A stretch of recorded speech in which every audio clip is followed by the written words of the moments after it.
एक मशहूर कवि ने बहुत सीधी बात कही थी, अगर कोई आपको ध्यान से सुन ले तो उसमें आपके कहने का गौरव नहीं, उसके सुनने का बड़प्पन होता है। और शायद यही वजह है कि आज हम सब खुद को बहुत छोटा महसूस कर रहे हैं, क्योंकि हम बोल तो बहुत रहे हैं पर सुनने वाले धीरे धीरे खत्म हो रहे हैं।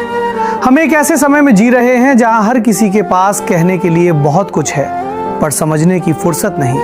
हर किसी के पास एक राय है, इतनी पक्की राय कि उसमें संशय के लिए 1 मिलीमीटर की जगह नहीं बची। हम तय करके बैठे हैं कि सच क्या है, और जो हमारे सच से अलग बोले या तो वो बिक चुका है, या देशद्रोही है, या मूर्ख है। बीच का आदमी आज सबसे ज्यादा अकेला है। पढ़ने से डर क्यों लगता है? मुझे लगता है हमारी पीढ़ी को पढ़ने से डर लगने लगा है। क्यों? क्योंकि पढ़ना अकेले का काम है। वहां कोई फिल्टर नहीं होता, कोई लाइक नहीं, कोई तालियां नहीं। पढ़ते वक्त आप खुद से झूठ नहीं बोल सकते। जब आप पढ़ते हैं तो किताब आईना बन जाती है, और आईना हमेशा असहज करता है। वहां आपकी सारी कमजोरियां दिखती हैं, आपका गुस्सा, आपका डर, आपका अहंकार, आपकी क्रूरता। इसलिए हम रील देखते हैं, वीडियो देखते हैं, शॉर्ट्स देखते हैं, क्योंकि वहां हम सिर्फ उपभोक्ता होते हैं, जिम्मेदार इंसान नहीं। हम क्यों इतना गुस्से में हैं? आज हर कोई थोड़ा गुस्से में है।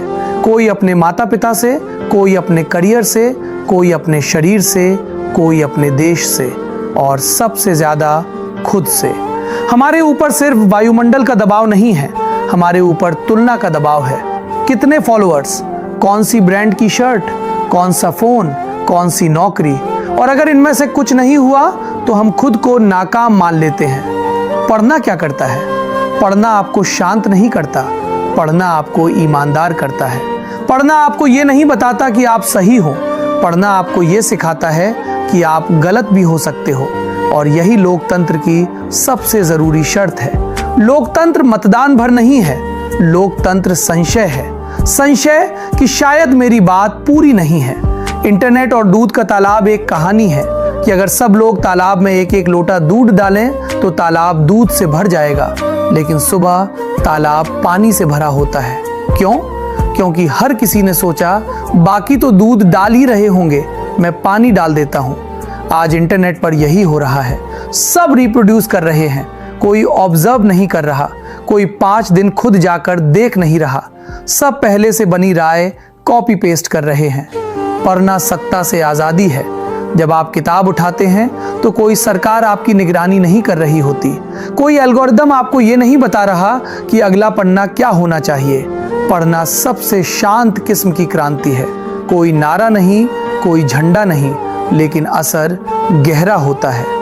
पढ़ना करुणा सिखाता है। जब आप पढ़ते हैं तो आप दूसरों का मजाक कम उड़ाते हैं, आप बूढ़ों से थोड़ा नरमी से बात करते हैं, आप बच्चों को थोड़ा ज्यादा धैर्य से सुनते हैं, और सबसे जरूरी आप खुद को माफ करना सीखते हैं। पढ़ो, कहीं से भी शुरू करो, किताब से नहीं तो चिट्ठी से शुरू करो। अपनी दादी की पुरानी चिट्ठी, 2 साल पुराना अखबार, दूध वाले का हिसाब लिखा पुराना कैलेंडर, कहीं से भी बस पढ़ना शुरू करो। हमारी समस्या ज्ञान की कमी नहीं है, हमारी समस्या संशय की कमी है, और संशय पढ़ने से आता है। पढ़ो ताकि डर कम लगे, पढ़ो ताकि गुस्सा कम हो, पढ़ो ताकि इंसान बचे रहें, क्योंकि जो नहीं पढ़ता वो बहुत आसानी से भीड़ का हिस्सा बन जाता है, और जो पढ़ता है वो अक्सर अकेला होता है, लेकिन वही इतिहास बदलता है।